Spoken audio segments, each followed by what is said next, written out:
오늘의 주요 뉴스입니다. 22대 총선이 80여일 앞으로 가까운 가운데 제3지대 합종연횡도 본격화하고 있습니다.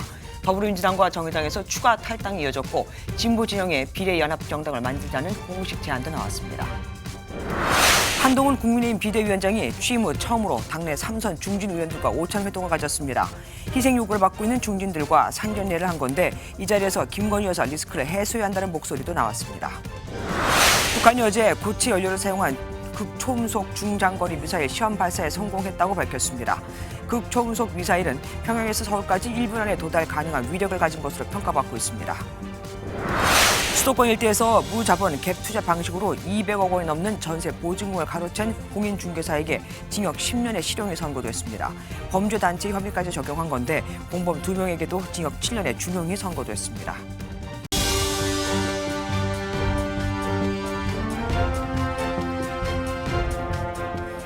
더불어민주당이 오늘부터 공천 후보자 공모를 받기 시작하며 본격적인 총선 모드에 돌입했습니다. 하지만 당내 상황은 여의치 않습니다. 예비 검증 탈락자들의 반발은 물론 성비위 의혹을 받고 있는 예비 후보자들도 우선은 공천 적격 판정을 받았죠. 이들에 대한 비판이 쏟아지며 공천 잡음이 커지고 있습니다. 이 와중에 이낙연 전 대표가 이끄는 새로운 미래로 이탈하는 움직임도 계속되고 있고요.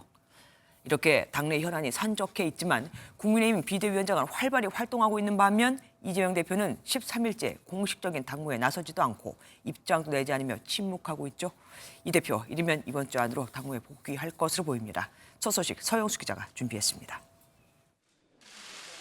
민주당이 전략선거구로 지정된 17곳을 제외한 236개 지역구를 대상으로 후보자 신청 접수를 받으며 공천 작업을 본격적으로 시작했습니다. 적합도 조사와 면접 등을 거쳐 다음 달 초 컷오프 대상을 확정할 예정인데 민주당은 강도 높은 심사를 예고했습니다. 실제로 공천을 받거나 또는 공천을 위한 경선에 참여할 수 있는 권한을 자격을 부여하는 것이기 때문에 훨씬 더 강도 높은 심사가 있습니다. 예비 검증 단계에서 탈락한 인사들의 반발이 벌써부터 분출되고 있는 데다 공천 윤곽이 드러날수록 계파 갈등이 커질 수 있다는 점은 불안 요소로 꼽힙니다. 부적격 철회와 공정한 경선이 이루어질 수 있도록 민주당이 최소한의 절차적 민주주의를 지키는 결국 계속되는 당 내홍을 수습하기 위해 이재명 대표가 이르면 이번 주 당무에 복귀할 것으로 보입니다. 공식적으로 확인해 보지는 않았고요. 이번 주 중에 복귀하실 가능성이 있는 걸로 그렇게 말씀드리겠습니다. 민주당 핵심 관계자는 이 대표가 복귀 후 첫 메시지로 당 통합과 단합을 강조하지 않을 수 없는 상황이라고 전했습니다. 이 대표는 당무 복귀 후 신당으로의 추가 이탈을 막기 위한 구체적인 행보에 나서는 동시에 총선용 민생 공약 띄우기에 주력할 전망입니다. MBN 뉴스 서영수입니다. 총선을 앞두고 범야권 인사들이 잇따라 소속 정당을 떠나 제3지대로 합류하고 있습니다. 힘이 실린 제3지대에서는 물 들어올 때 노젓자. 이르면 설 연휴 전에 통합정당을 만들자며 빅텐트 구성을 서두르는 분위기입니다. 유승호 기자가 보도합니다. 제3지대 출범이 본격적인 궤도에 오르면서 민주당과 정의당에서 잇따라 탈당 선언이 이어졌습니다. 금태섭 전 의원의 새로운 선택 합류를 예고한 류호정 정의당 의원은 정의당과 녹색당의 선거연합정당을 비판하며 탈당을 선언했습니다.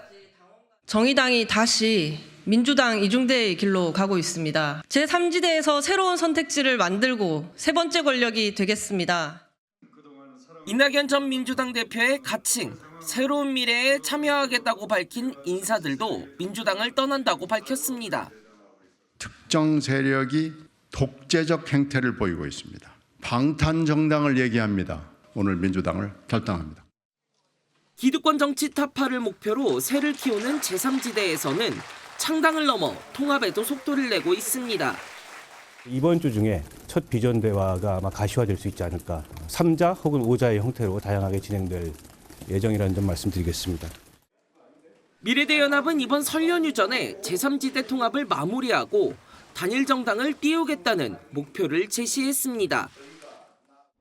하지만 이준석 개혁신당 정강정책위원장은 통합 목표 시기가 너무 빠르다며 여전히 온도차를 보이는 가운데 이낙연 전 민주당 대표의 새로운 미래 창당 발기인 대회가 내일 열립니다.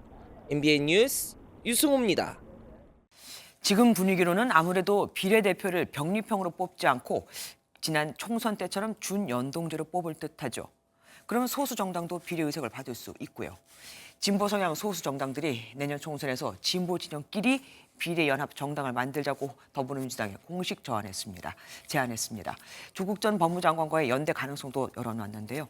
민주당 일각에선 지지의 목소리가 나옵니다. 안보람 기자입니다. 기본소득당과 열린민주당, 사회민주당이 모인 개혁연합신당추진협의체가 민주당의 민주진보진영 비례연합정당 결성을 제안했습니다.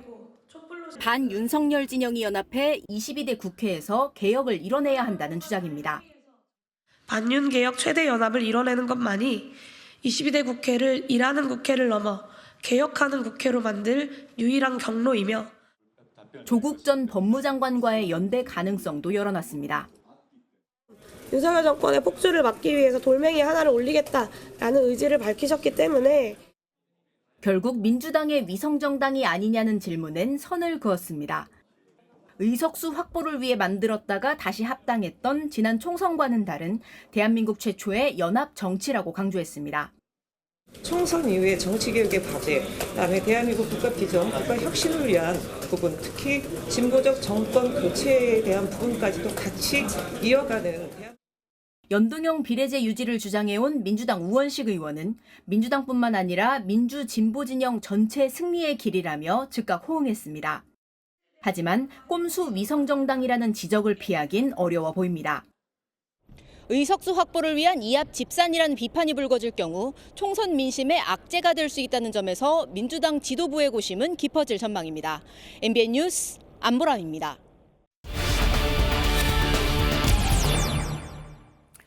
이번에도 비례연합정당은 성공을 할까요?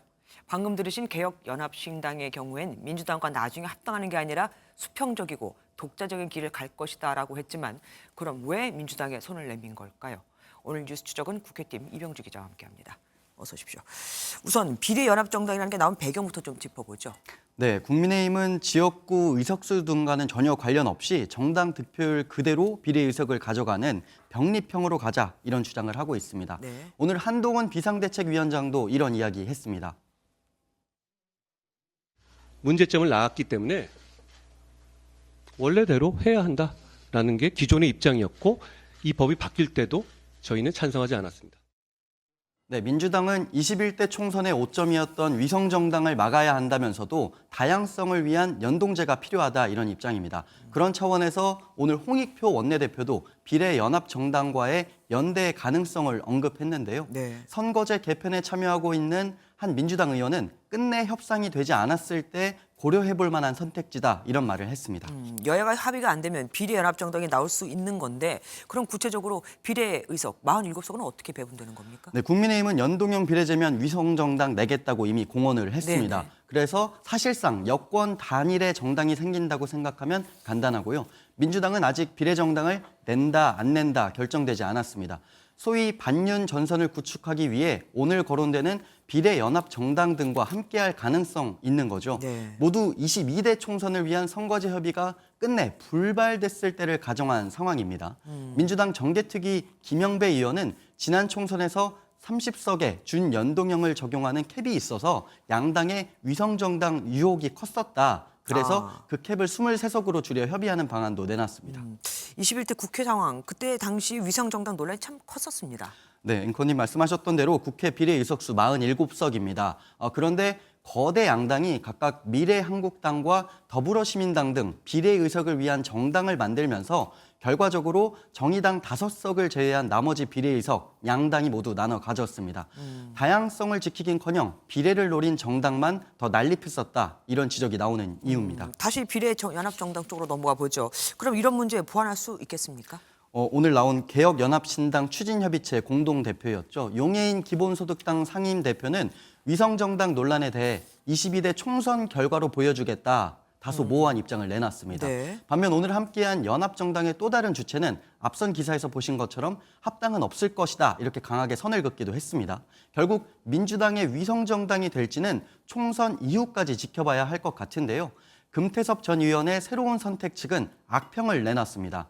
민주당에 기대어 비례의석을 구걸하는 신당을 만들겠다는 것에 다름없다 그러면서 민주당에 기생하는 구태의연한 연합은 없어져야 한다 이런 지적입니다. 민주당에서는 찬성하는 목소리가 아까 나왔다고 전해드렸잖아요. 참 엇갈리고 있는데 향후 비례연합정당 그럼 계획이 뭘까요? 네, 연합을 제안한 용해인 의원은 일단 이번 주까지 진보 세력의 응답을 기다리겠다고 말을 했습니다. 후보 선출과 선거 운동 등 실무적인 작업을 준비하기 위해서는 이달 안으로 큰 틀의 합의는 있어야 한다는 설명인데요.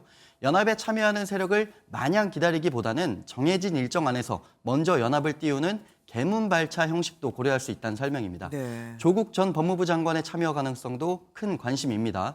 용 의원은 사전에 계획을 짜놓거나 물밑에서 접촉한 바 없다면서 유동적인 상황이라고 설명했습니다. 네, 여기까지 듣겠습니다. 이병주 기자와 함께했습니다. 이재명 더불어민주당 대표가 잠시 자리를 비운 이때 한동훈 국민의힘 비상대책위원장은 양극화, 격차 해소, 저출산, 기후변화 등등 본격적인 총선 공약을 승부수로 띄우고 있죠. 국민이 택배를 기다리는 마음으로 공약을 준비하겠다면서요. 이번 주 안에 1호 공약이 발표됩니다. 정태진 기자가 보도합니다. 국민의 내일, 국민 택배. 한동훈 위원장이 국민 택배라 적힌 상자를 들고 직접 뜯어봅니다. 국민의힘이 정책이 담긴 택배를 국민에 배송하겠다며 총선 공약개발본부를 출범시켰습니다. 한 위원장은 동료 시민들이 가장 필요로 하는 것을 우선순위로 하겠다며 격차 해소, 정치 개혁을 방향성으로 제시했습니다. 늘 택배를 기다리는 마음으로 시켜놓고 물건이 배송되길 기다리는 마음으로 이 공약을 충실히 준비하겠습니다. 저출산 과학 분야 교수와 공동 총괄본부장을 맡은 유이동 정책위의장은 앞서 국민들로부터 1000건이 넘는 공약이 주문됐다며 미래를 위한 정책을 강조했습니다. 한 건 한 건을 아주 소중하고 세심하고 꼼꼼하게 검토해서 국민 실생활에 직접 와닿는 가장 좋은 형태의 공약 제품으로 발송해 드릴 것을. 당 핵심 관계자는 MBN에 양극화 격차 문제, 저출산, 기후변화 순으로 공약을 선보일 것이라 밝혔습니다. 국민의힘은 이르면 이번 주 1호 공약을 발표하고 다음 달 말까지 주요 공약들을 공개할 계획입니다. 한 위원장 개인 지지율에 비해 답보 상태인 당 지지율 변화를 이끌어낼 수 있을지 주목됩니다. MBN 뉴스 정태진입니다. 한동훈 국민의힘 비상대책위원장이 당내 3선 중진 의원들과 오찬 회동을 가졌습니다. 희생 요구를 받고 있는 중진들과 사실상 첫 상견례를 한 건데 이기는 공천을 하자는 말이 나왔다고 합니다. 그 공천 방식이 험지 출마 혹은 총선 불출마 소리를 듣고 있는 중진들의 생각과 같을지는 모르겠지만요. 어쨌든 이 자리에선 윤석열 대통령의 부인 김건희 여사 리스크부터 해소해야 한다는 목소리가 나왔습니다. 이지일 기자가 취재했습니다. 한동훈 위원장과 3선 의원들의 만남은 100분가량 비공개로 진행됐습니다. 회동에 참석한 중진 의원 일부는 수직적 당정관계 개선을 주장하며 김건희 여사 리스크가 총선에 미칠 악영향을 우려한 것으로 전해졌습니다. 주민들이 가장 관심 있게 보는 것이 지금 제2부속실이라든지 또는 특별감찰관이라든지 이런 부분이라는 말, 어떤 특단의 조치 내지는 결단이 필요하다. 한 위원장은 김 여사 리스크 관련 직접적인 언급은 피했습니다. 제2부속실 설치 이외에 플러스 알파가 더 필요하다는 분들이 내부 목소리에 대해서 어떻게 생각하세요? 우리는 다양한 의견이 가능한 곳입니다. 그리고 다양한 의견을 잘 듣겠습니다. 한 위원장은 비공개 오찬에서 열심히 노력하고 있다. 국민들께서 달라진 모습들, 건강한 당정관계로 다시 복원되는 모습을 보실 수 있을 것이라고 답한 것으로 전해졌습니다. 총선이 90일도 채 남지 않은 시점인 만큼 중진들의 헌신을 당부하는 이야기가 나올 것이란 관측이 제기됐으나 관련 대안은 없었다고 참석자들은 전했습니다. 복수의 참석자들은 MBN과 통화에서 한 위원장이 윤석열 대통령과 수직적 관계였던 적이 없다고 강조하며 이기는 공천을 약속했다고 말했습니다. 한 위원장은 오는 17일엔 4선 이상 중진 의원들을 만나 당내 현안 논의를 이어가겠다는 계획입니다. MBN 뉴스 이지율입니다. 이재명 더불어민주당 대표 피습 사건에 대한 경찰 수사를 두고 여야 갈등이 격화하고 있습니다. 총선용 음모론에 불과하다. 민주당은 음모론으로 먹고 산다고 주장하는 국민의힘. 전면 재수사가 필요하다는 민주당의 주장에 팽팽히 맞서고 있는데 경찰은 신상정보 결정과 수사 과정은 모두 적법한 절차에 의해 진행이 됐다고 밝혔습니다. 최돈희 기자입니다. 국민의힘은 민주당의 이재명 대표 피습 사건 관련한 각종 의혹 제기를 총선용 음모론으로 규정하고 중단을 촉구했습니다. 국민의힘 한동훈 비대위원장은 지지층 결집과 당 위기 상황 해소를 위한 전략으로 음모론을 이용하고 있다며 날을 세웠습니다. 경찰 공무원과 의사들, 공직자들을 욕보이는 행동입니다. 그래서는 안 됩니다. 음모론을 먹고 사는 정당이 어떻게 공당일 수 있겠습니까? 당내에선 경찰 수사를 부정한 채 특검 운운하는 민주당을 나치 히틀러에 비유하는 발언도 나왔습니다. 민주당은 즉각 반발했습니다. 전현희 당대표 정치테러 대책위원장은 기자회견을 열고 이재명 대표 피습 사건에 대한 경찰 전면 재수사를 거듭 촉구했습니다. 사건을 축소하고 은폐한 정황이 속속 드러나고 있다며 배후 세력을 밝히고 범인의 신상과 당적을 공개할 것을 요구했습니다. 허위 가짜 문서를 대량으로 유포를 해서 국민들의 이 관심을 전환하고 사건의 정치적 파장을 줄이려고 했다면 이것은 과연 누가 지시를 한 것인지. 총리실 고발에 이어 자체 진상조사단 구성 등 강도 높은 대응을 예고했습니다. 이재명 대표 피습 사건 수사를 두고 여야 공방이 격화하는 가운데 경찰은 입장문을 내고 피의자 신상정보 비공개 방침은 적법한 절차에 의해 결정했고 부실 수사 주장도 사실과 다르다고 반박했습니다. MBN 뉴스 최돈입니다.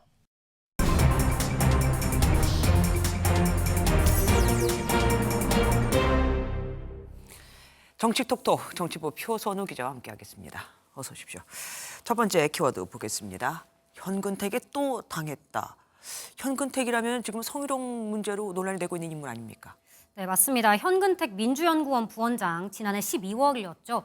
이석주 경기 성남충원 예비후보와 비서 A씨에게 부적절한 발언을 해서 도마 위에 올랐습니다. 이 예비후보가 페이스북에 3인의 합의문을 올린 게 다시 논란이 되고 있는데요. 이 예비후보는 잠정적으로 3인이 대화를 나눴다며 현 부원장의 불출마, 당내 징계를 원하지 않는다고 적었습니다. 그런데 이 합의문 A씨의 서명은 빠져 있었고 A씨가 못 받아들이겠다 했다. 누굴 위해 사과하는 자리였냐며 또 당했다는 생각에 참 씁쓸하다고 댓글을 남기면서 2차 가해 논란에 휩싸인 겁니다. 이에 현 부원장, 이 글은 이 예비 후보와 저는 동의했지만 A씨는 추가 검토가 필요하다고 했다며 해명했는데요. 여당에선 곧바로 비판이 이어졌습니다. 현근택 변호사 같은 사안이 우리 국민의힘에서 제가 정말 아끼는 분에게 일어났다고 생각해 보시죠. 저는 그리고 우리 공관위원회는 2번 생각하지 않을 겁니다. 박지원 전 민주당 비상대책위원장도 2차 가해는 처참한 수준이라며 이재명 대표에게 엄중 조치하라고 쓴소리를 냈습니다. 그런데 민주당은 이 현 부위원장 말고도 또 다른 인물들이 성 의혹으로 또 논란이 되고 있지 않습니까? 네, 민주당은 현 부원장 외에도 미투 의혹에도 적격 판정을 받은 정봉주 교육연수원장, 성추행 등 전력이 있는 강미원 당대표 특보가 총선 출마를 선언했었죠. 공교롭게 이 인물들이 모두 친명으로 분류돼서 비명계에선 지도부 리더십의 부재다, 찐명 공천이다라는 비판이 나왔는데요. 그 성비 논란의 트로이카가 당을 끌고 간다. 공천 국면을 엄청난 마이너스가 될 거라는 점을 한동훈이 어떻게 했겠습니까? 그러면 즉각 조치했겠죠. 강 특보가 결국 총선 출마를 철회했습니다. 강 특보는 적격 여부와 관계없이 저로 인해 이재명 당대표와 당의 총선 승리 전략을 흔들게 둘 수 없다면서 여기서 멈추겠다고 밝혔습니다. 뭐 더 큰 잡음이 이어지기 전에 스스로 멈추겠다 이런 뜻 같긴 합니다. 국민의힘은 상황이 좀 어떻습니까? 국민의힘은 내부 결속력을 좀 강화하는 모양새입니다. 대표적으로 서울 중구 성동구 을에서 활동해온 지상욱 전 국회의원이 22대 총선 불출마를 선언했는데요. 자신보다 적합한 인재에게 길을 터주겠다며 자신은 백의종군하여 어떠한 역할도 마다 않고 당과 윤석열 정부의 성공을 위해 밀알이 되겠다고 밝혔습니다. 다만 지난 주말까지도 출마 의지가 있었던 걸로 알려진 만큼 불출마 배경에는 좀 복잡한 사정이 있을 것으로 보입니다. 여기에 이준석 키즈라고 불렸던 김용태 전 국민의힘 최고위원. 이분은 국민의힘의 잔류를 선택했잖아요. 네, 천하 용인 중 하나였던 김용태 전 최고위원도 결국 국민의힘에서 경기 포천시 가평군에 출마하겠다고 밝혔습니다. 이준석 전 대표의 신당이 당 혁신을 위한 벼랑 끝 전술인 줄 알았지만 신당의 컨셉이 명확해 보이지 않는다면서 잔류를 택했는데요. 신당이 양당제 폐단을 단순히 그렇게 지적만 한다면 양당이 서로를 지적하고 자기 정체성을 확립하는 것에서 크게 다르지 않다라고 생각합니다. 당내 비주류 인물로 평가됐지만 결국은 당내 결속 분위기에 맞춰가는 모습입니다. 민주당이 지금 분열하고 있는 사이 국민의힘은 이렇게 결속을 하겠다라는 걸 보여주는 것 같습니다. 지금까지 표선우 기자와 함께했습니다. 고맙습니다. 어제 북한이 발사한 탄도미사일은 그냥 미사일이 아니었습니다. 발사가 신속한 고체 연료를 사용했고 이를 극초음속 미사일에 적용했다고 하거든요. 북한 발표대로라면 고체 연료 엔진의 1, 2단 지상 분출 시험에 성공한 지 2달 만에 극초음속 미사일에 이걸 적용해낸 겁니다. 강재묵 기자가 보도합니다. 중장거리 탄도미사일 발사 성공 여부는 도발 하루 만에 나왔습니다. 중장거리급 극초음속 기동용 조종 전투부의 활공 및 기동 비행 특성과 새로 개발된 다계단 대출력 고체 연료 발동기들의 믿음성을 확정하는 데 목적을 두고 이어 이번 시험 발사는 지역 정세와 무관하게 진행됐으며 강력한 무기 체계 개발을 위한 정기적 활동의 일환이라고 주장했습니다. 북한이 이번에 시험 발사한 IRBM의 사거리는 3,000에서 5,500km로 평양에서 직선 거리로 3,500km 떨어진 괌 등을 타격권에 포함시키고 있습니다. 지난해 11월 IRBM용 대출력 고체 연료 엔진을 개발해 1, 2단 엔진의 지상 분출 시험에 성공했다고 발표한 지 약 2달 만에 이를 극초음속 미사일에 적용한 것으로 보입니다. 정부는 유엔 안보리 결의를 위반한 명백한 도발이라며 즉각 중단하라고 북한에 촉구했습니다. 정부는 북한 정권이 이러한 도발이 자신들의 체제를 지켜줄 것이라는 헛된 꿈에서 하루속히 깨어나 국방부도 우리 군은 북한의 다양한 미사일 위협 억제 대응을 위해 한미 일체형 확장 억제 실행력을 제고하고 한국형 삼축 체계 등 대응 능력을 강화하고 있다고 강조했습니다. MBN 뉴스 강재묵입니다. 북한이 발사한 미사일은 최고 속도가 음속의 10배 이상으로 추정되는 말 그대로 극초음속 미사일입니다. 산술적으로 계산하면 1분대에 서울을 타격할 수 있다는 얘기가 되죠. 속도가 빨라 추적도, 요격도 힘든 만큼 한반도 안보의 새 게임 체인저가 될 수 있다는 우려가 나옵니다. 권영봉 기자가 보도합니다. 북한의 극초음속 미사일 시험 발사는 지난 2021년 화성 8형 한 차례, 2022년 2차례에 이어 이번이 4번째입니다.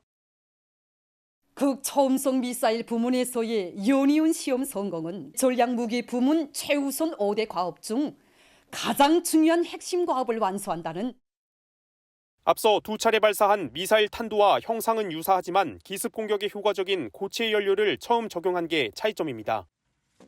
최고 속도가 음속의 10배의 변칙 기동까지 하는 이 미사일이 실전 배치되면 군의 요격망에 위협이 될 수 있습니다. 패트리어3와 사드는 요격탄의 속도가 각각 마하 4에서 5, 마하 8 정도인 만큼 변화무쌍하게 움직이는 이 미사일을 요격하기가 쉽지 않단 겁니다. 평양에서 미사일을 발사한다면 직선 거리로 약 195km 떨어진 서울까지 빠르면 1분대에 도달할 수 있다는 관측도 제기됩니다.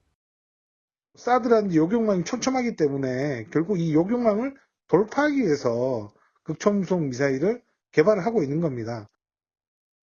북한이 개발하는 극초음속 미사일이 한반도 무기 패권을 뒤바꿀 새로운 게임 체인저가 될 수도 있다는 우려가 나옵니다. MBN 뉴스 권용범입니다. 지난 2018년 9.19 남북 군사합의 이후 우리 정부는 남북한이 최전방 감시 초소 GP 10곳이 파괴됐다고 밝혔었습니다.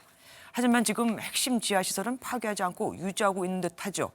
한국 정부가 제대로 검증하지 않고 북한 말만 믿고 발표했다는 의혹이 나올 수밖에 없습니다. 김세희 기자가 보도합니다. 산머리 위에 설치된 최전방 감시 초소 GP가 폭발합니다.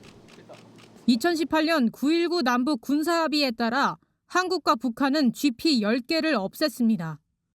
지원 시설은 폭파 방식 등을 통해 완전히 파괴한 후 흙으로 복토되거나 건물 흔적을 제거하고 정리된 상태였습니다.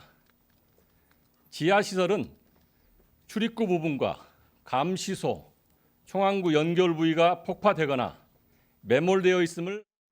하지만 당시 핵심인 지하 시설의 파괴 여부 등에 대한 검증이 부실했다는 의혹이 제기됐습니다. 현장 검증에 참여했던 군 관계자들은 당시 장비나 지하 시설을 직접 확인하지 못했고 북한의 주장만을 듣고 결론을 내렸다고 주장한 것으로 전해졌습니다. 북한 말만 듣고 우리 안보를 무력화한 가짜 평화론의 민낯이 드러나고 있습니다. 파괴했다는 북한의 주장만 듣고 끝냈다니 이것은 도저히 지나칠 수 없는. 신원식 국방부 장관도 언론 인터뷰에서 북한이 당시 감시소만 파괴하고 지하는 전혀 손을 안 댄 것 같다며 바로 수리하면 들어갈 수 있을 정도라고 언급했습니다. 국방부는 부실 검증 의혹에 대해 파악 중이라고 밝혔습니다.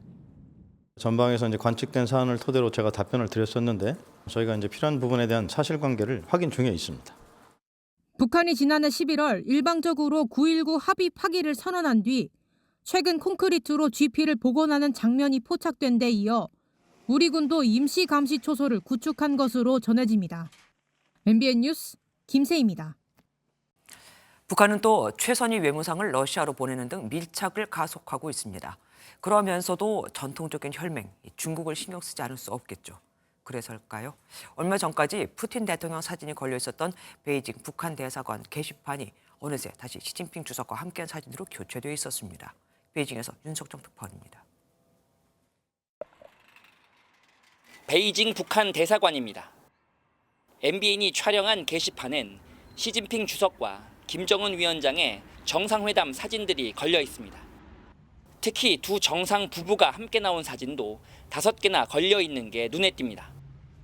지난해 말엔 북러 정상회담 사진을 걸어놨었는데 북중 수교 75주년인 올해 들어서자마자 다시 북중 정상 사진으로 교체한 겁니다.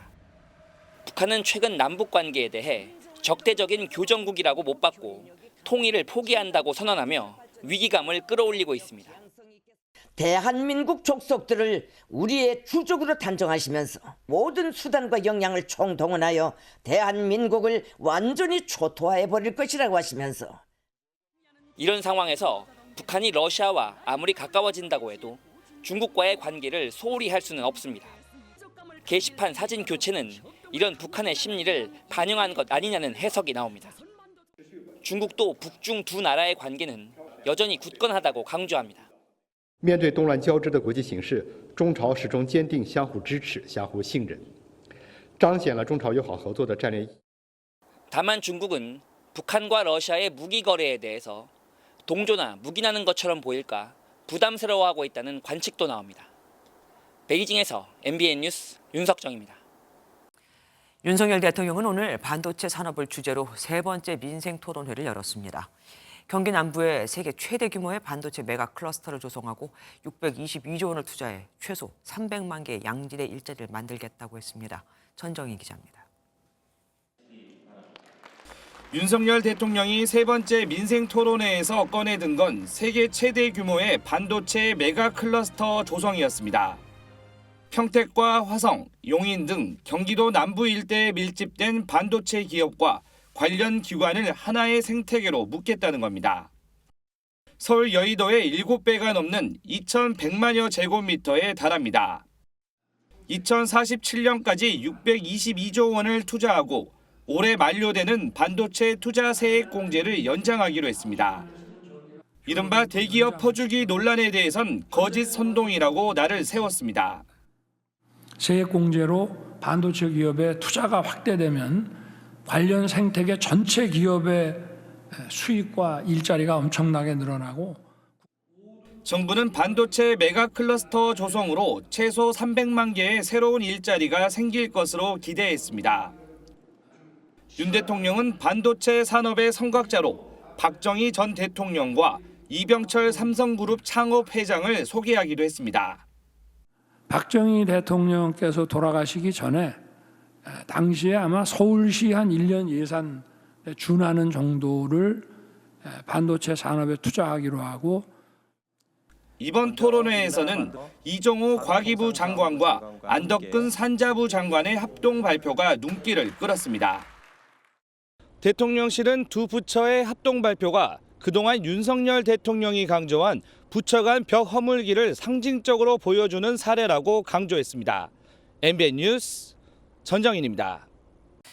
마약을 투여한 뒤 운전대를 잡았다가 교통사고를 내고 행인까지 칠 뻔한 30대가 검거됐습니다. 그런가 하면 환각 상태에 빠져 비상벨을 누르는 등 난동을 부리던 남성도 체포됐습니다. 대한민국이 어쩌다 이렇게 됐을까요? 노아린 기자가 단독 보도합니다. 서울 성동구의 한 교차로에서 검은색 SUV가 좌회전을 하는가 싶더니 그대로 직진합니다. 차단봉을 부수고 건물 외벽까지 들이받은 차량은 보행 신호를 기다리던 여성까지 덮칠 뻔했습니다. 30대 A씨는 어제 오후 1시쯤 자신의 집에서 마약을 복용한 뒤 환각 상태로 운전대를 잡은 것으로 조사됐습니다. 거기에 사람이 있었으면 바로 사망이에요, 진짜. 그대로 세워놓고 거의 15분인가를 서 있었어요. 계속 빵빵거리는데 하도 안 움직이고 있었어요, 계속. 남성은 이곳에서 사고를 낸 뒤 한참을 차량에 앉아 있다가 출동한 경찰에 비틀거리며 검거됐습니다. A씨의 집에서 마약과 투약도구 등을 압수한 경찰은 국과수에 정밀 감정을 의뢰한 뒤 구속영장을 신청했습니다.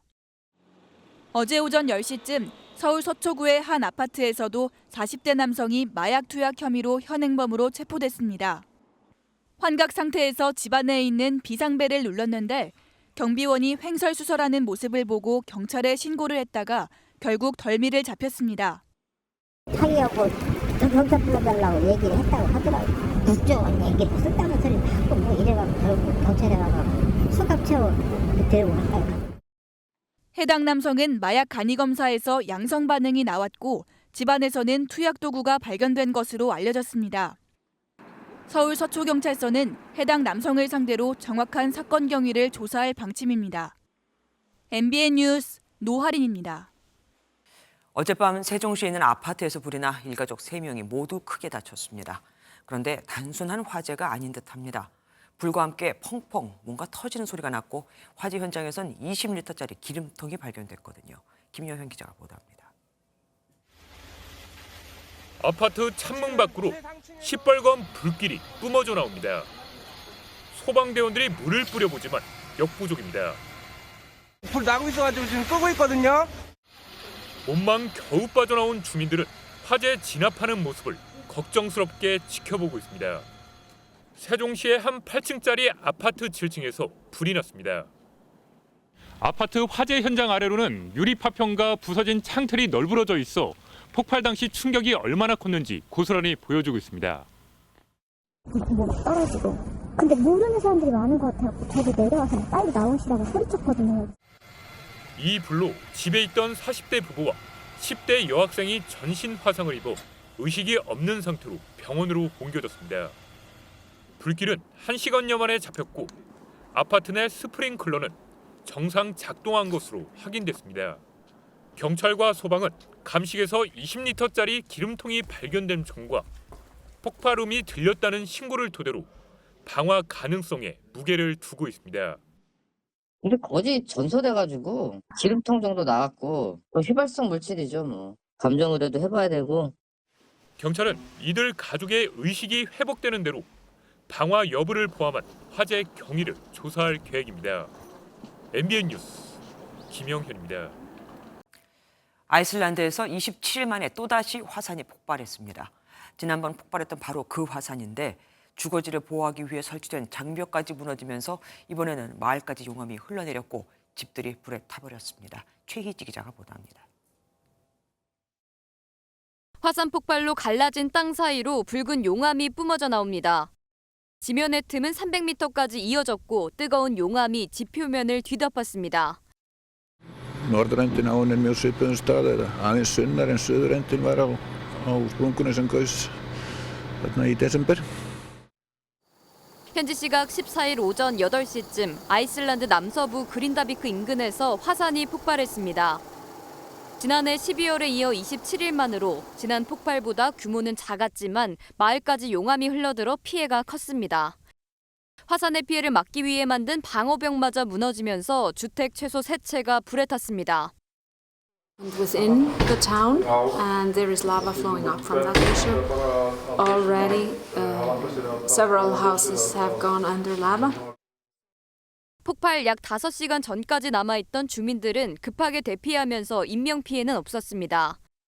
Hopefully this will only last for 1 or 2 days like last eruption. Just have to hope that this will end soon. 아이슬란드 정부는 국가 경보 수준을 3단계 중 가장 높은 비상으로 상향 조정해 대응 태세를 이어갈 방침입니다. MBN 뉴스 최희지입니다.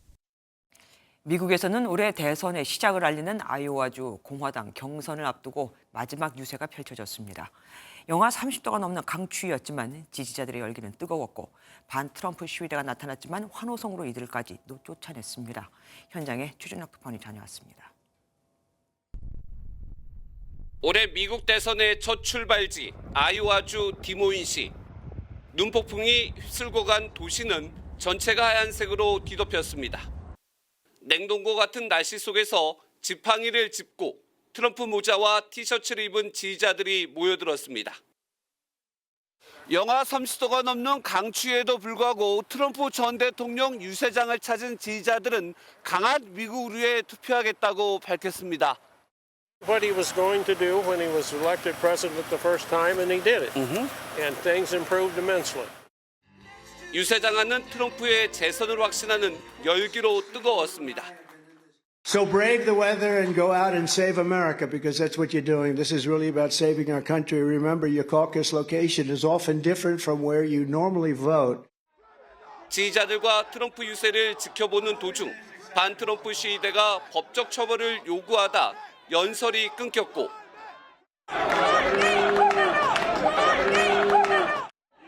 곧바로 USA를 외치는 환호성이 뒤덮이며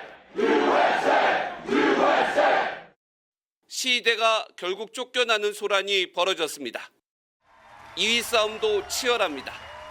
상승세를 탄 헤일리 전 유엔 대사와 반전을 노리는 디센티스 플로리다 주지사도 투표를 독려하며 저마다 트럼프의 대안임을 강조했습니다. It is cold. It is really cold. But we are going to fight this until the very end, and let's finish this strong. You're willing to fight for me on Monday night. Then as president, I'll be fighting for you for the next 8 years. 백인이 90%여서 미국을 대표하기는 어렵지만 대선의 신호탄인 아이오와주 공화당 경선. 현지 시각 15일 저녁 7시부터 전국에 흩어진 투표소에서 이뤄지며 자정경에 결과가 나올 예정입니다. 아이오와주 디모인에서 MBN 뉴스 최중락입니다.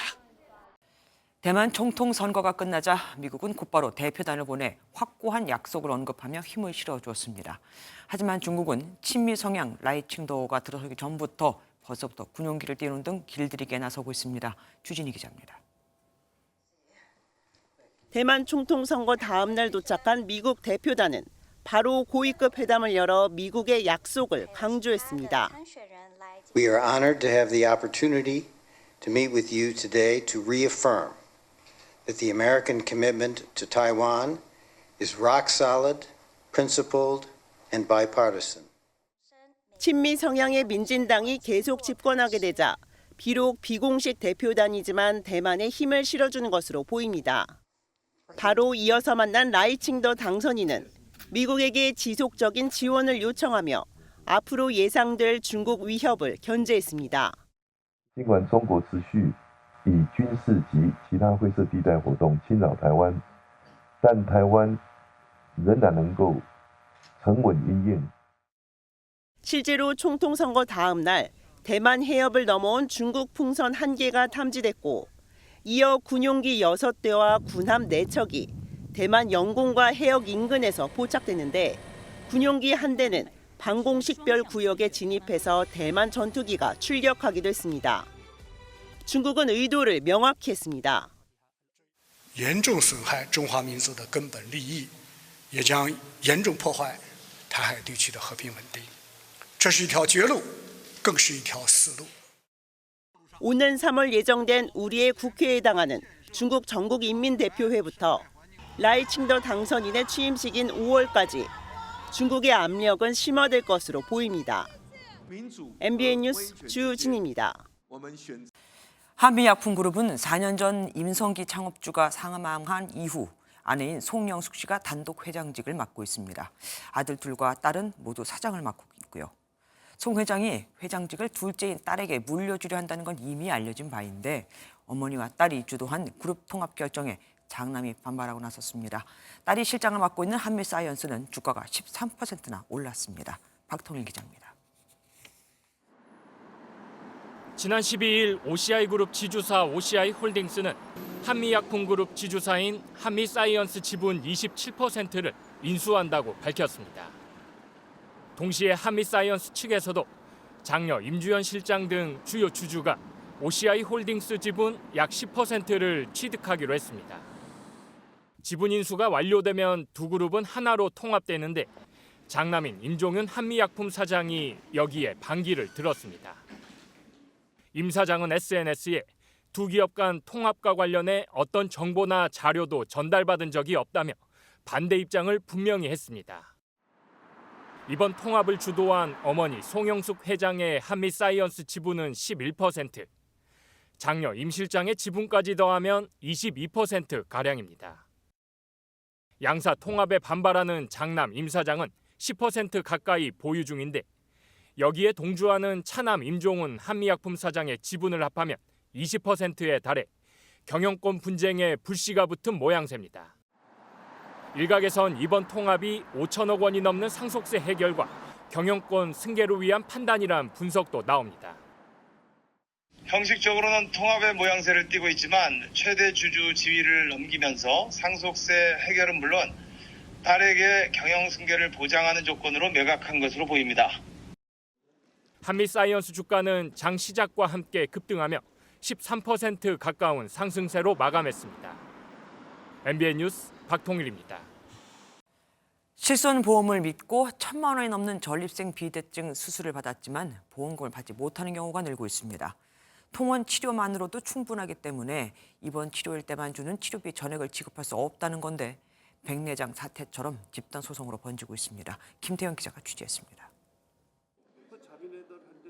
68살 이호상 씨는 15년간 전립선 비대증 치료약을 복용하다 지난해 1월 전립선 결찰수를 알게 됐습니다. 전립선을 묶은 뒤 요도를 확장해 소변이 원활하게 나올 수 있게 하는 치료법으로 입원비까지 합쳐 약 1,300만 원이 들었지만 실손보험금은 고작 50만 원을 받았습니다. 그거 믿고 아이가 카드로 썼는데 돌려막히시고 그러다가 그냥 여태까지 하고 그러는데 돈도 안 나오고 금감원에다가 이제 중개 요청을 내가 해놨어요. 지난해 4월 결찰수를 받은 고영철 씨도 신용카드 한도까지 늘리면서 입원 시술을 받았지만 아직 보험금을 지급받지 못했습니다. 실손보험은 입원 치료일 때만 일부 자기 부담금을 제외하고 전액 보장하는데 이 시술은 입원이 필요하지 않다는 게 보험사 주장입니다. 하지만 환자들 상당수는 의사로부터 입원을 하면 실손보험이 적용된다는 말을 들었다고 주장하고 있습니다. 병원에서도 실손보험으로 다 할 수 있다고 7시간 이상을 거기서 있었는데 통원 치료를 해야 되는지 안 해야 되는지 그야말로 어떤 게 입원이고 어떤 게 수술이고 그런 게 우리는 모르잖아요. 보건복지부는 6시간 이상 입원실에 체류하며 치료받는 걸 입원으로 정의하고 있고 해당 환자들은 이 조건을 모두 지켰습니다. 그럼에도 보험사는 30분이면 끝나는 시술인데 6시간이나 머물 이유가 있느냐며 보험금 지급을 거부하고 있습니다. 보험사가 제시하는 그런 기준들을 다 충족하는 상황에서 진단을 받고 수술을 결정했다. 그게 이제 그 핵심 주장입니다. 지난 2022년 전립선 결찰술 보험 청구액은 약 143억 원으로 2018년과 비교하면 4년 만에 6배 가까이 뛰었습니다. 2022년 백내장 수술도 통원 치료로 충분하다며 대거 보험금 지급이 거절되고 현재 공동소송 중이라 제2의 백내장 사태가 될 수 있다는 우려의 목소리가 나옵니다. MBN 뉴스 김태형입니다. 올해 설 연휴를 앞두고 해외로 나가려는 여행객들이 2배 정도 껑충 뛰었습니다. 다소 짧은 연휴지만 주로 따뜻한 곳으로의 해외 선호 현상이 뚜렷합니다. 해외여행을 더 선호하는 이유 중 하나는 일부 국내 관광지에서 나타나는 바가지 물가도 빠지지 않습니다. 고정수 기자가 취재했습니다. 인천국제공항 여객 터미널입니다. 평일 오후인데도 해외로 떠나는 이들이 줄을 잇습니다. 여행객들은 일본과 동남아를 비롯한 근거리 노선에 몰리는 모습을 보였습니다. 이게 날씨가 춥다 보니까 좀 따뜻한 곳에서 여행을 이제 하고 싶고 어리다 보니까 상대적으로 가까운 태국을 정하게 됐습니다. 국내를 오가는 김포공항 터미널은 상대적으로 한산합니다. 특히 코로나 대유행 기간 대한휴양지로 꼽히던 제주로의 발길은 뜸해졌습니다. 비행기 값도 비슷비슷하고 그리고 물가가 제주도나 아니면 국내가 많이 비싸기 때문에 실제로 새해 연휴가 포함된 최근 3년의 국토교통부 항공 통계를 보면 팬데믹 후 제주 여행객은 주춤한 반면 일본과 주요 동남아 관광객은 폭증했습니다. 올해 설 연휴 여행사 예약률도 지난해 같은 기간 대비 2배가량 증가했고 일본과 동남아가 1, 2위를 다투는 것으로 집계됐습니다. 좀 가성비를 아무래도 좀 추구할 수 있는 그런 이제 그 동남아시아나 이제 일본 이런 근거리 지역으로 좀 많이 선호하시는 경향을 보이고 있습니다. 바가지 물가 논란이나 관광객을 끌어들이기 위한 서비스 개선이 이루어지지 않는다면 국내 여행지는 갈수록 외면받을 것이란 우려가 커지고 있습니다. MBN 뉴스 고정수입니다. 오늘부터 13월에 보너스로 불리는 연말 정산이 시작됐습니다. 그런데 많은 직장인들이 보너스가 아니라 오히려 돈을 토해내는 경우가 많죠. 오는 18일부터 시작되는 국세청 절세 시뮬레이션을 이용하면 최적의 연말 정산 조합도 만들어 볼 수 있습니다. 올해 새롭게 공제받을 수 있는 항목을 비롯해 세금 폭탄을 피할 수 있는 방법을 이혁근 기자가 정리해드리겠습니다. 10,000원을 넘어 슬금슬금 높아진 영화 관람료는 마니아들에게 적지 않은 부담입니다. 한 편에 한 13,000원 정도 하는데 제가 이게 한 영화를 한 달에 한 세 번 보다 보니까 이게 쌓이다 보면 확실히 부담이 되는 거예요. 이런 영화 팬들은 올해부터 연말정산 혜택을 받을 수 있습니다. 신용카드와 현금 사용액이 총 소득의 4분의 1을 넘으면 지난해 하반기에 본 영화 관람료가 소득공제 대상에 포함됐기 때문입니다. 연소득 7천만 원 이하 근로자가 지난해 7월부터 매달 2편씩 영화를 봤다면 전체 관람료의 40%인 62,400원을 소득공제 받을 수 있습니다. 고향사랑 기부금도 10만 원까지는 세액공제로 100% 돌려받고 3만 원어치 답례품도 추가로 가능합니다. 부양가족과 의료비 정산은 세심한 주의가 필요합니다. 맞벌이라면 부양가족은 연봉이 높은 배우자에게, 의료비는 연봉이 낮은 배우자에게 몰아주는 것이 유리합니다.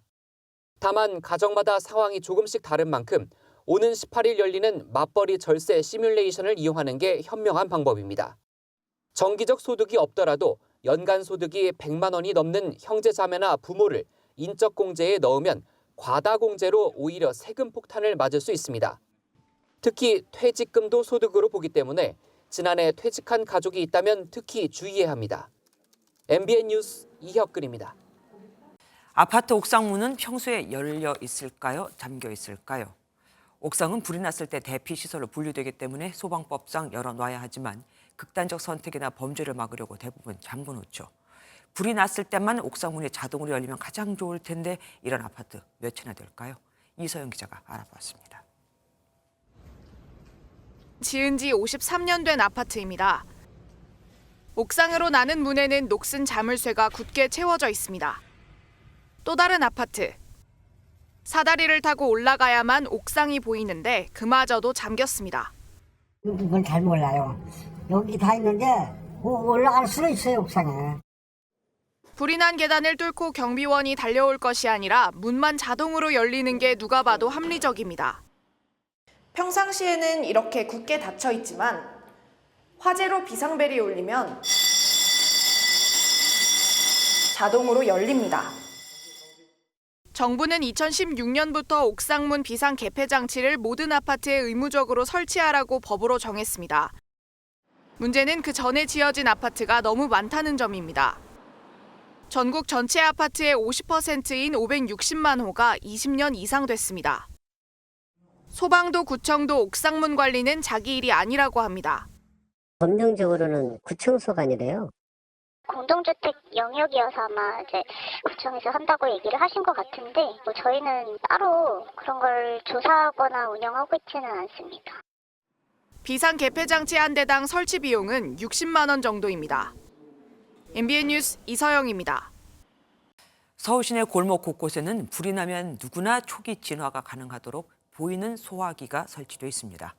꼬불꼬불 비좁은 통로 등에서는 화재 초기 소방차 한 대와 맞먹을 정도의 대응 효과가 있고 실제로 최근 3년간 천여 건에 활용돼 무려 70억 원 가까이 재산 피해를 줄일 수 있었습니다. 그런데 이렇게 소중한 소화기의 관리는 어떻게 되고 있을까요? 나만 살겠다는 건지 안 들고 가면 다행입니다. 장동건 기자가 현장 취재했습니다. 난로 배관에서 불똥이 떨어지더니 5분여 만에 사방으로 번집니다. 타는 냄새에 뛰쳐나온 남성들이 붉은 상자에서 신속하게 소화기를 꺼내 초기 진화에 나섭니다. 그 시간이 한 7, 8분 걸렸을 거예요. 다 하고 나니까 이제 거의 불길이 거의 잡혔고 그때 이제 소방차가 이제 그때 도착을 했죠. 서울의 또 다른 주택가에서도 쓰레기에 붙은 불길이 커지자 길을 지나가던 사람이 벽에 달려있던 소화기를 들고 와 불을 끕니다. 누군가 버린 담배꽁초로 인해 화재가 난 건데 주택으로 번졌다면 인명피해 가능성도 배제하기 어려웠던 상황입니다. 지난 2015년 처음 도입된 보이는 소화기는 큰 불이 났을 때 이처럼 누구나 바로 사용할 수 있도록 길가나 담장에 설치돼 있습니다. 서울에서만 쪽방촌이나 전통시장, 상가 밀집 지역처럼 불이 나기 쉬운 장소를 중심으로 4만 5천여 대가 설치됐습니다. 약 1,035건이 활용되었으며 피해 경감액은 약 69억 원으로 알려져 있습니다. 하지만 MBN 취재진이 서울 영등포구와 중구, 종로구에 있는 보이는 소화기 50개를 살펴본 결과 보관함이 깨진 상태로 있거나 소화기가 아예 없는 곳도 있었습니다. 서울 광장시장에 있는 보이는 소화기입니다. 주변에 쓰레기를 버리지 말라고 되어 있지만 이렇게 분리수거대가 앞을 가로막고 있습니다. 소화기를 꺼내려면 이걸 치워야 하는데 위급한 상황에 바로 쓰기 어렵습니다. 자발적으로 점검하되 그런 의무에 대한 부분들을 조금 더 뭔가 보상을 드리는 방법들 이런 것들이 조금 더 현실적이지 않나 생각이 듭니다. 서울시는 올해 유지 보수 예산을 지난해의 3배로 늘려 7억여 원을 편성했는데 전체 소화기의 10분의 1만 관리할 수 있는 비용입니다. MBN 뉴스 장동건입니다. 통증도 심하고 일상생활도 불편하지만 어디 가서 말하기도 좀 뭐한 치질. 이 치질이 특히 추운 겨울에 더 증상이 나빠지고 심해진다는 걸 아십니까? 신용수 기자가 취재했습니다. 50대 여성 환자는 평소 앓던 치질 증상이 최근 더 심해지면서 병원을 찾았습니다. 이런 증세가 있는 지 꽤 오래됐는데 나이도 먹고 또 날씨가 추워지면서 이런 증세가 더 빈번하게 발생하는 것 같아서 실제로 질병 통계 중 치질의 월별 환자 수 추이를 살펴보면 겨울이 시작되는 12월부터 환자 수가 늘어나는 것을 알 수 있습니다. 치질은 주로 치액과 치열, 치루 등 3가지로 나뉘는데 치액은 항문 주변 혈관이 늘어져 항문 밖으로 삐져나오는 걸 말합니다. 항문이 찢어지면 치열로, 항문 주변에 염증이 생겨 고름이 나오면 치루로 분류합니다. 일반적으로 치질 중에서 가장 많은 비중을 차지하는 질환은 치액입니다. 특히 추운 겨울에는 항문 주위 혈관이 수축해 혈액순환이 나빠지고 또 신체 활동이 줄어들면서 변비가 생겨 증상이 악화하는 경우가 많습니다. 또 신년회 등 연초 잦은 술자리도 증상이 심해지는 요인 중 하나입니다. 술을 많이 마시면 정맥이 갑자기 확장되면서 혈관에 피가 몰려 치액이 심해집니다. 초기 단계 치액은 수술 없이도 완치가 가능하지만 일정 수준을 넘어서면 외과적인 수술이 필요합니다. 전문가들은 기름진 음식 섭취의 식습관과 오래 앉아 있거나 서 있는 등의 생활 습관을 개선하고 증상이 있는 경우 조기에 의료진을 찾는 것이 무엇보다 중요하다고 강조합니다. 배변만 하시고 빨리 일어나는 습관이 제일 중요하다고 생각이 되고, 그 다음에 변비로 인해서 하치액은 악화가 될 수 있기 때문에 배변을 좀 원활하게 할 수 있게 적당한 운동과 수분 섭취 그리고 식이섬유 등이. 또한 평소 따뜻한 물로 3에서 5분 정도 좌욕을 해주는 것도 치질 예방에 도움이 된다고 조언합니다. MBN 뉴스 신용수입니다. 스포츠 뉴스입니다. 우리 축구대표팀이 잠시 후 카타르 도하에서 바레인을 상대로 아시안컵 첫 경기를 치릅니다. 객관적인 전력에선 한 수 아래인 팀이지만 거인 공격수들을 막지 못하면 낭패를 볼 수 있습니다. 최영규 기자입니다. 바레인전을 앞둔 마지막 훈련에서 태극전사들의 몸놀림은 가벼웠습니다. 주장 손흥민은 화려한 개인기와 함께 왼발로도 오른발로도 연달아 골을 터뜨렸습니다. 밝은 분위기만큼 승리를 향한 선수들의 의지도 결연합니다. 피파 랭킹 86위인 바레인은 우리가 11승 4무 1패로 압도하고 있지만 아시안컵에서 항상 한 골차 승부였을 정도로 만만하지 않습니다. 특히 주전 공격수 알 하시사시는 키 192cm, 바레인의 유일한 유럽파인 공격수 유스프도 194cm로 건장한 신체 조건을 자랑합니다. 압도적인 키로 세트피스나 크로스 상황에서 직접 헤더골을 노릴 수 있고 다른 동료에게 기회를 만들어줄 수도 있는 만큼 김민재 등 수비진이 제공권에서 밀리지 않는 게 중요합니다. We will not underestimate any opponent, which will be difficult. 역대 아시안컵 첫 경기에서 우리 대표팀이 진 적은 없지만 64년 만의 우승을 향해 기분 좋은 승리로 첫걸음을 떼는 게 필요합니다. MBN 뉴스 최영규입니다. 내일도 따뜻하게 입고 나오셔야겠습니다. 내일 서울 아침 기온은 영하 7도까지 떨어지면서 오늘만큼이나 춥겠는데요. 이 추위가 오래가지는 않겠습니다. 낮부터는 기온이 금세 올라서 이번 주 후반까지 큰 추위는 없겠습니다. 한편 강원 동해안에 이어서 대구를 비롯한 동쪽 곳곳으로는 건조특보가 확대 강화됐습니다. 불 조심하셔야겠습니다. 내일은 전국이 맑다가 오후부터 구름이 많아지겠고요. 동해안으로는 높은 너울이 밀려오겠습니다. 자세한 지역별 내일 기온입니다. 중부지방은 대체로 영하 10도 안팎으로 출발하겠고요. 낮 기온은 서울과 춘천이 4도까지 오르겠습니다. 남부지방도 대체로 영하권으로 출발하겠고 낮 기온은 부산이 10도까지 올라서 전국적으로 일교차가 크겠습니다. 모레 밤부터 이번 주말까지 전국 곳곳에 눈이나 비가 자주 내리겠습니다. 내셨습니다. 안녕하세요. 김주하입니다. 공정하고 신속한 MBN 뉴스, 유튜브를 통해서도 만나보실 수 있습니다. 특히 더 많은 뉴스와 라이브를 보고 싶으시다면 오른쪽을 눌러서 구독하시면 됩니다. 어렵지 않죠? 빠르고 정확한 뉴스로 계속 찾아뵙겠습니다. MBN 뉴스를 시청해 주신 여러분 고맙습니다.